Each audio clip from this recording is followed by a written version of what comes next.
যারা চাকরি প্রার্থীরা যখন প্রাথমিক বিদ্যালয়ে শিক্ষক হিসাবে চাকরি করতে যান তখন সেখানে 11,000 টাকা বেসিক দিয়ে শুরু করেন বর্তমান প্রেক্ষাপটে। অর্থাৎ এই চাকরিটা হচ্ছে 13 গ্রেডের চাকরি এবং তৃতীয় শ্রেণীর। একজন যখন সেকেন্ডারি এডুকেশনে চাকরি করতে যান তখন বেসিক বেতন পান 16,000 টাকা।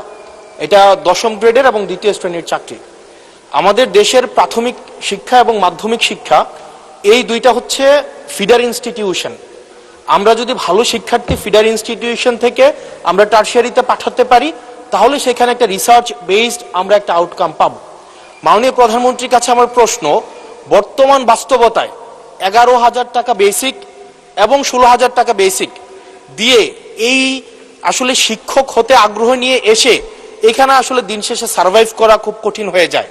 সেজন্য প্রাথমিক এবং মাধ্যমিক শিক্ষকদের বর্তমান প্রেক্ষাপটে, আপনিও বিদেশে দীর্ঘদিন থেকে এসেছেন, আপনি সেখানে শিক্ষা প্রতিষ্ঠানগুলো দেখেছেন, সেই বাস্তবতায় আমরা এই ফিডার ইনস্টিটিউশনগুলোর শিক্ষকদের মান উন্নয়নের জন্য, তাদের বেতন বৃদ্ধির জন্য, যাতে করে বেশি বেশি মানুষ বা শিক্ষার্থী এই ধরনের চাকরিগুলি করতে আগ্রহী হয়, সেটার জন্য আপনার বিশেষ কোনো পরিকল্পনা রয়েছে কিনা সেটি জানতে চাচ্ছি মাননীয় স্পিকার। মাননীয় স্পিকার, আপনাকে ধন্যবাদ এবং জনাব হাসনাত আপনাকেও ধন্যবাদ আপনার প্রশ্নের জন্য। আপনি নিশ্চয়ই খেয়াল করেছেন এই বাজেট সেশনে আপনি উপস্থিত ছিলেন এবং আমার এই প্রথম প্রশ্ন যেটা ছিল মূল প্রশ্ন, সেখানে আমি বলেছি যে এই বাজেটে টোটাল জিডিপির 2% আমরা শিক্ষার জন্য রেখেছি। এবং শুধু তাই নয়, আমাদের যেটি পরিকল্পনা আছে, আমরা পরিকল্পনা মতন যদি আগাতে পারি ইনশাল্লাহ আমরা শিক্ষা খাতে বাজেট 5 বছর শেষে 5%-এ নিয়ে যেতে চাই। এবং অবশ্যই এগুলো আমরা যখন দেখেছি স্বৈরাচারের সময় শুধু বিল্ডিং হয়েছে কিন্তু হিউম্যান রিসোর্সের কোনো উন্নতি হয় নাই। আমি আপনার সাথে সম্পূর্ণ একমত যে আমরা যদি আমাদের প্রাইমারি এবং সেকেন্ডারি এই শিক্ষকদেরকে যদি আমরা সঠিকভাবে ট্রেনিং দিতে না পারি, কিন্তু শুধু ট্রেনিং না, ট্রেনিংয়ের সাথে তাদেরকে তাদের সম্মানীয় যদি বৃদ্ধি করতে না পারি, তাহলে অবশ্যই আমরা প্রত্যাশা করি না যে তারা ভালো কিছু ডেলিভার করতে পারবেন।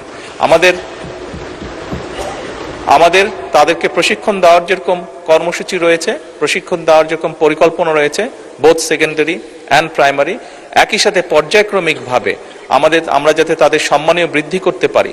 আমরা অনেক সময় দেখি যে প্রাইমারি স্কুলের টিচাররা, এই সংসদে দাঁড়িয়েও আমি বলেছি যে অনেক সময় আমরা এখনো দেখি যে প্রাইমারি স্কুলের শিক্ষকরা তাড়াতাড়ি করে ক্লাস করিয়ে হয়তো আরেকটি সেকেন্ড একটি কোনো জবে অথবা কৃষিকার্যে যেটাই হোক একটি সেকেন্ড জবে তাকে যেতে হয়, তা না হলে তার জন্য সংসার চালানো কষ্টকর হয়ে যায়।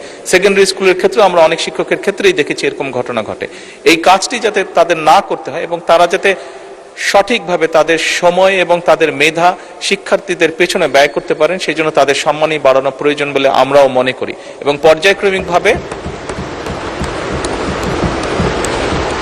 পর্যায়ক্রমিকভাবে আমরা এই কাজটি ইনশাল্লাহ করব এই দেশে।